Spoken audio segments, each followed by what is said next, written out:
Oui, c'est un petit peu fort. Encore fort. Vous êtes bien certaine de ne pas vous tromper, ma fille? Je suis la comtesse de la Roche-Piquet. Je vous préviens, madame, de votre arrivée.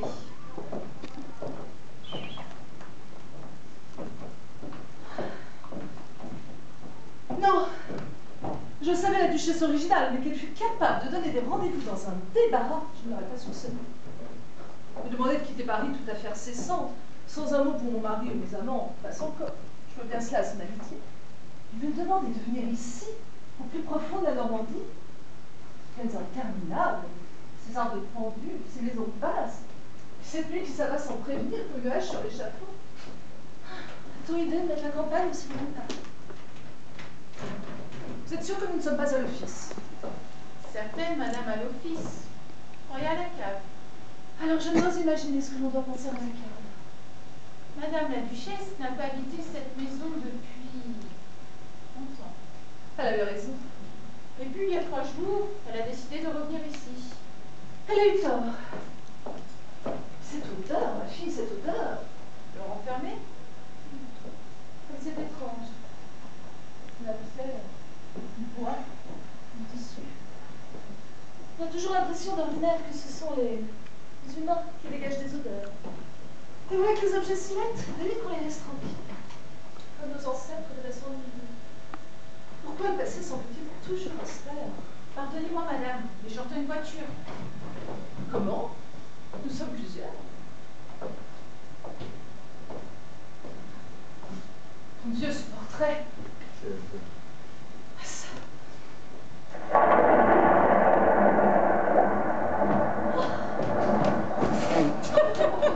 Oh oui, il a pris du feu. Ah, je n'en puis plus, je suis molle. Oui, bien ça. Oh, madame! Oh, pardonnez-moi, je ne vous avais pas vu. Oh.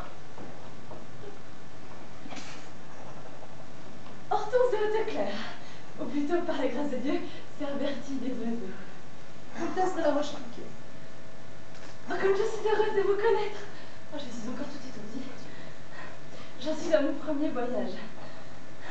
Oh, comment peut-on garder son calme au milieu de ces secousses, de ces chaos? Oh, je dois être horrible à voir, non? Quelle importance? Oh, le Seigneur, en nous faisant femme, nous a rendu la vertu bien difficile. Il est si malaisé d'oublier son visage. À votre place, j'y arriverais très bien. Comme vous avez l'esprit juste, l'excès d'humilité rebelle. On ne parle plus que de soi. Je suis une sotte prétentieuse. Je suis tellement émue. Cette lettre de la duchesse de Beaubrécourt, moi qui n'en reçois jamais. Puis les supérieurs qui m'appellent en pleine nuit, le cocher à la porte de derrière, la berline noire et toutes mes sœurs qui dorment sans savoir où je suis. Un enlèvement en quelque sorte. Exactement. Vous devez me trouver bien frivole. Votre réclusion vous en donne le droit. Et j'estime que la frivolité est une vertu qui sied bien à une femme. Je suis moi-même dévote de ce parti-là. Je ne devrais pas vous laisser dire cela. Il faudrait ne pas longtemps. Oh mon Dieu! Vous aurez choqué. Oh là, le portrait! Comme ça. Vous connaissez cet homme? J'ai jamais vu. Vous avez crié pourtant. Jamais vu, jamais vu. Pas du tout. Ça ne ressemble pas du tout. Je connais pas. Oh, c'est le froid, la chaleur, le voyage.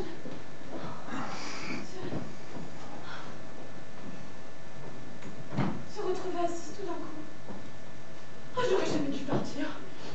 Je retourne au couvent. Je vous ai attrapé la mort ici. Il vous a tant fait souffrir. Oh oui, tellement. Oh, que je Plus fort là-bas. Oh, aidez-moi, il faut que je parte. Il faudra m'excuser auprès de la comtesse. Dire que mon cocher a été rappelé au couvent.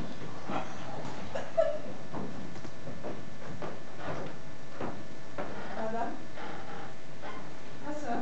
Madame? Nous avons toutes rendez-vous avec Madame de Beaubrécourt. Toutes. Et aucune ne sait pourquoi. J'ignore aussi.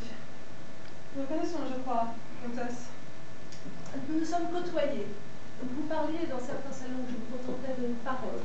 Mademoiselle de la Trogne. Mademoiselle de la Trogne? La célèbre mademoiselle de la Trolle. Oh, la hauteur de Diane et Phébus, des malheurs de la destinée, des astres de l'amour. Elle-même. Oui, oui, ma sœur, je vois que mes livres parviennent jusqu'au havre de paix de bon, et vous m'envoyez ravie. Oh, ils y parviennent, certes, mais sous la cornette, nous n'avons pas le droit de lire, ce sont des romans d'amour. D'ailleurs, moi, je n'ai lu que les astres de l'amour. Oh, et sœur Blanche s'est fait piquer, elle fait penser à Diane et Phébus. On ne l'a jamais revue. Oh, Diane et Phébus, hein, ma sœur Blanche. Oh, c'était si beau, et si poétique. Oh, le ton était tellement élevé. Ça, cela se place sur des hauteurs qui ne sont point celles de l'amour terrestre. Tendre, constance, et fidélité, d'obstacles, et tout ça pour rien. Pas un baiser plein de la colère. Ce sont peut-être des romans d'amour, mais c'est ennuyeux comme la vertu. Mademoiselle ne parle jamais des étreintes entre les amants, de la chaleur du corps, la fougue des retrouvailles. Sans doute manque-t-elle totalement d'expérience ou d'imagination. Je n'ai jamais pu finir un seul de ces romans.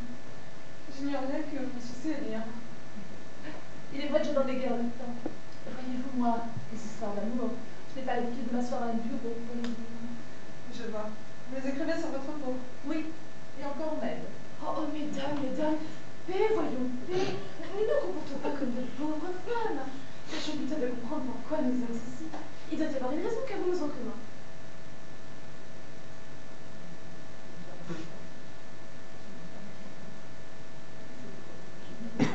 Je crois qu'il s'agit de quelque chose d'important. Mon billet disait, c'est une question de vie ou de mort. Et le vôtre? Je suis immédiatement accordée. Il est de l'honneur d'une femme. Et vous? Il était simplement question d'une affaire d'importance. Mais je suis l'intime de la duchesse et n'a pas besoin de m'effrayer pour obtenir ma diligence. Au fait, mademoiselle, avez-vous remarqué ce portrait? Eh bien, Non, pardon. qu'en pensez-vous? Oh, je suis guère experte en matière de peinture. Quoique j'ai pratiqué assez longtemps dans l'aquarelle. Mais je crois pouvoir assurer qu'il est assez mauvais. Infidèle? Oh, je ne me juge pas de la ressemblance. Je me place du point de vue de l'art. Le trait est un peu mou, et la composition mériterait d'être adressée. C'est positivement une faute. Vous connaissez le modèle? Très bien. Et vous? Non, pas du tout. Mais je ne suis pas prête de l'oublier, moi.